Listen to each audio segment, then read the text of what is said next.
Following Darth Vader's defeat to Obi-Wan Kenobi on Mustafar, one of Darth Sidious's earliest and most important goals was to ensure his new apprentice accepted his path with the dark side. This was a dangerous endeavor, as it would make Vader envious of Sidious's power and knowledge with the dark side to the point where Vader would one day challenge him for the mantle of Dark Lord. But it was a necessary one, as per Darth Bane's rule of two. Sidious would ultimately succeed, and Vader would of course embrace the dark side and his place within the Sith Order.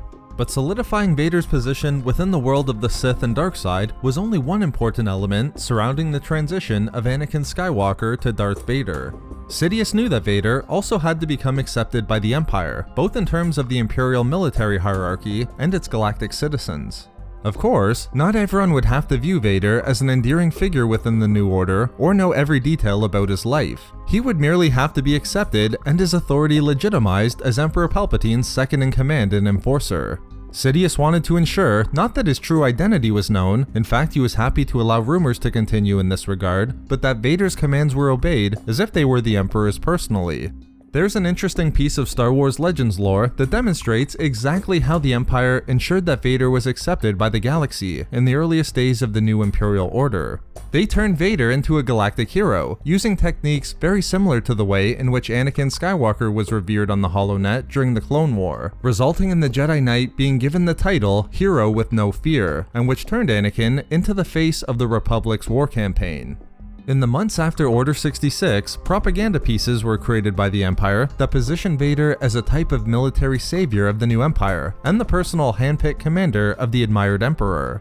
These pieces are seen twice in Legends within the Dark Times comic series. The propaganda piece is a bit long, but I think it's a great demonstration of exactly how Vader became integrated into the Imperial hierarchy and accepted by the galaxy.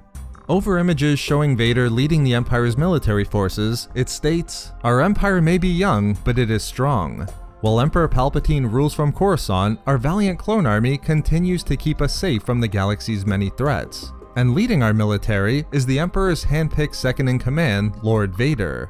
Forged in the deadliest battles of the Clone War, wherever a threat arises, Lord Vader is there to meet it, to crush it.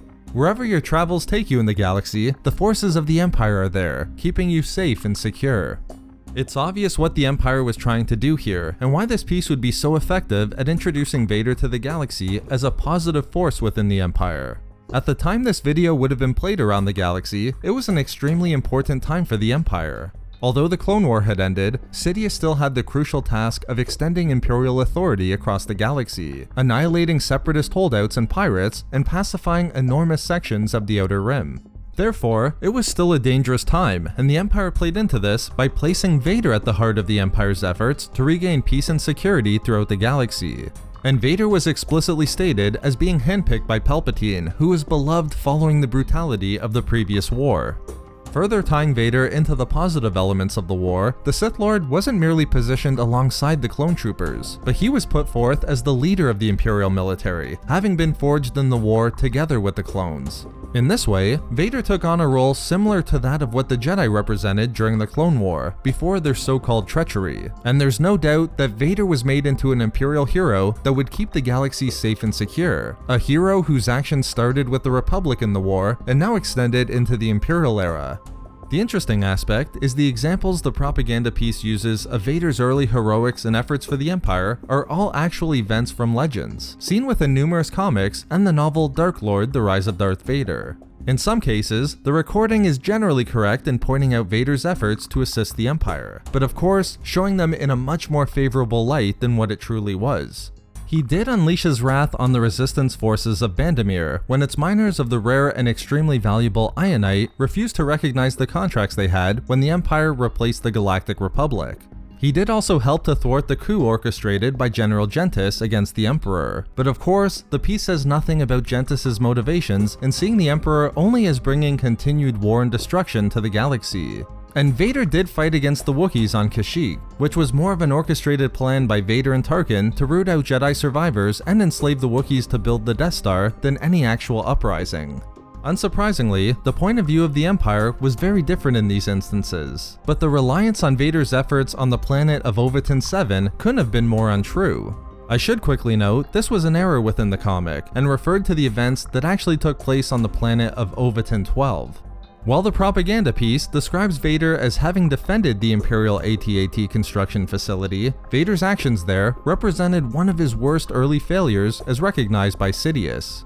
After Vader allowed himself to be distracted by the Jedi present on the planet, ultimately succeeding in killing them, the planet's resistance forces were able to destroy the entire Imperial outpost, making the production facility useless.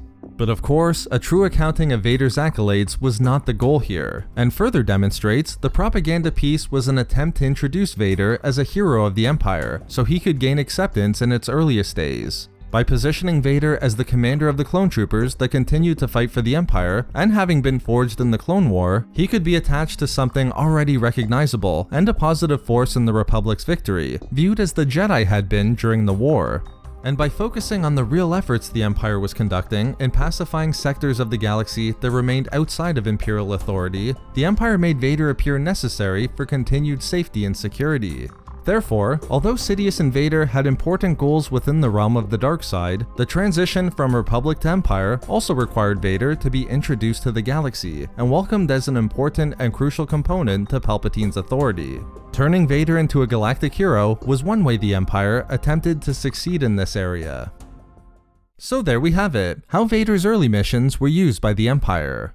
Thank you very much to all of the Patreon members of Star Wars Reading Club, as your support is so greatly appreciated. You can find all of our social media links and a link to our Star Wars gaming channel in the description below for updates and even more Star Wars content.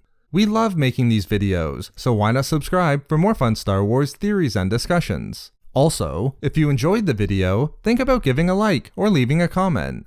If not for me... For Jedi Master Hylon.